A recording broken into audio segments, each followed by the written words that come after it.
Joe Mazzulla moments ago on the news that Kristaps Porzingis, his status, I'd say up in the air. It was already up in the air going into Game 3. I'd say it sounds doubtful, unlikely he's going to be playing in that game. That's not what he's saying. Based on what Mazzulla had to say. We'll get to him. It's Jones and Mego with Arcan. We're live here on WEEI.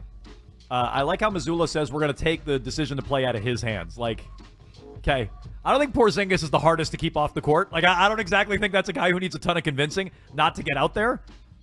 Personally, he's never been out there his whole career. That's number one. Number two, we're not going to put him in harm's way. Oh, you won't, Joe?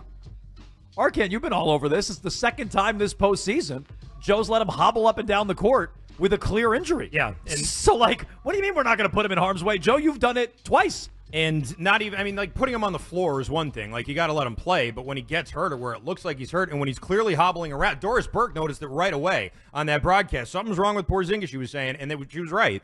And you could see it. I mean, you could see it after he got tangled up. Now, the play that he got hurt on was, I think it was the P.J. Washington corner three where he ran around him and got the rebound, and Porzingis sort of lunged for it and fell out of bounds. Yeah. So it's like, you could tell it was an awkward play. It was an awkward landing. He lunged forward. He was slow to get up, and he was limping around, and they left him out there. So yeah, I mean, don't give me this about putting him in harm's way. You gotta be more proactive with a guy like that. It's also just a little bit damning because it's the second time. You know, we've seen him before go up and down the court and be visibly hobbling or limping. And you mean worse for Mazzulla? Yeah. Worse for Mazzulla. Look. With the athlete, like athletes, I think are usually going to try to stay out there and they're going to try to be out there. But it's on the coach and definitely on the head coach to wave it down and say like, hey, get out of there before he's going up and down the court, 2 different trips up and down the court. To me, that's kind of inexcusable, especially when he just went through this with the guy.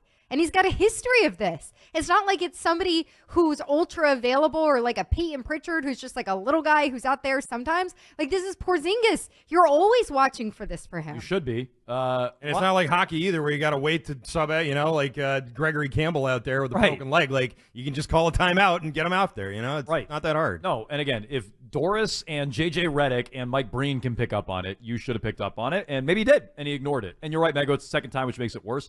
I would add, the fact that it's his other leg makes it worse because it means he's not over the first injury. And he's not going to, even if he comes out and plays in Game 3. At least he won't be favoring one. Okay, but like if he comes out and plays in Game 3, he's not going to make it through. I don't think. And so I have no hope that he's going to play in this series. I don't think they need him. And so it doesn't change any calculus for me. I think they could sweep the Mavs with or without him. I've never thought they've needed him, even against teams like Denver and Minnesota and everybody else. I don't think they need him against this overmatched team. Ryan, did you say something in my ear? You don't think it's serious? You latched onto the word Mazzulla said they're serious. You don't no, think I am reiterating that Joe Mazzulla. You were underscoring it. No, absolutely, and highlighter and everything. If Joe Mazzulla is going to come out and say, no, this is a serious injury, then I would believe the coach in that this is a serious injury. And I, as a Celtics fan, would not prepare to see Kristaps Porzingis anytime soon. So here's the updates from Porzingis. I know, Ryan, you're efforting to get some audio. And so in the meantime, I'm going to read some comments. If we get the audio, great, we'll play it. But in the meantime, let me read what he's saying because he just spoke. He calls himself day-to-day. He said, I'll see how I am tomorrow. Obviously, I'll do whatever I can to be out there tomorrow, and we'll see. I mean, that's nice that he's saying that, but literally after Game 2, he's like, I'm fine. No big deal. So I think he's already proven untrustworthy on this. And as you said, Mego, most athletes are going to say, yeah, I'll be out there. But I don't think we can really listen to him on when he's going to be out there based on his performance the other night, meaning his media performance the other night. Porzingis said the only way he won't play in Game 3 is if the medical staff won't allow him to play. That underscores what Mazzulla said earlier, that the medical staff, it's going to be up to them to clear him. He also said, Arcan, the specific play that happened, he knocked knees with Lively. So it wasn't the play he got tangled. Okay, I mean, that's interesting because it looked like that's when he was hobbling, and that's when Burke and everybody sort of pointed it out. He said he kept playing for a while after the issue popped up. I read it as popped first. I was like, oh, God. Popped up. Said it happened when he was going for a rebound against Lively. They bumped knees. Yeah, I just tweeted that video out. It's from Dr. Evan Jeffries, game injury doc. Okay. All right, well, that makes it worse then. He already was dealing with something. None of it's good. And then he goes out there and he gets that play with Washington where he was hobbling around. And that was after he already knocked knees with somebody and was dealing with pain. Like, come on. Like, what are we talking about here? Take him out of the game. Can I should have sat for the rest of that game. Yeah. What the worst part of this is? Yes. It's rare. It's Yes. a rare injury. Of course he has a rare injury. He's got an injury now that they're like, we've never seen this before in a basketball game. This is what I want to get into. So he's going to be 29 in August. So he'll be 29 all next year, okay? As you get closer to 30, you get healthier or less healthier traditionally? Less healthy. Less healthy. Thank you. He also has I've never noticed this before. I was just looking at his games played. He has a pattern of playing his most games his first year with the team, okay? He played 72 as a rookie with the Knicks back in 2016. He went 65-48 after that. He spiked back up, spiked in Porzingis language, up to 57 in 2020, his first year in Dallas. He went down to 43, although is any of that impacted by COVID? I don't remember.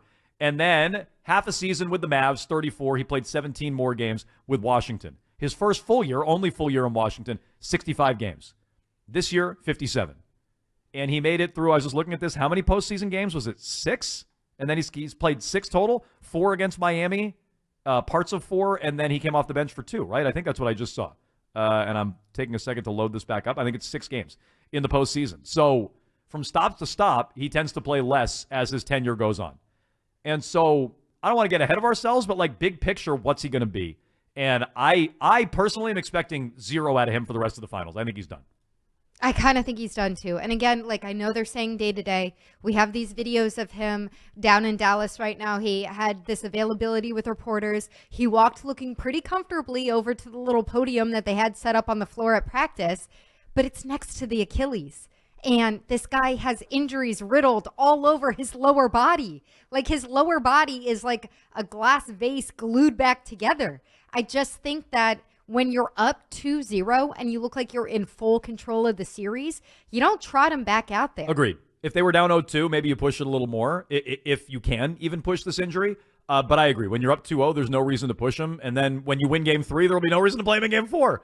He might hurt himself in the celebration, for God's sakes. So another thing I like about Andy's analogy, and Andy Hart, I heard him with Keith last night. He made this analogy. I think it's a good one. It's like Chris Sale, where he is highly impactful to a championship team, but he's not out there for much, or effective anyway, for much of the postseason run, and then he's never the same player again. But you'd still do the deal every time. Like, I'm not regretting the deal or anything like that. I just think this is the risk you knew you were getting into with Porzingis. And so how do you guys feel about it? You can jump in. 617-779-7937. A lot of us talking, updating, playing updates from Dallas leading into Game 3 tomorrow. You want to jump in? You can.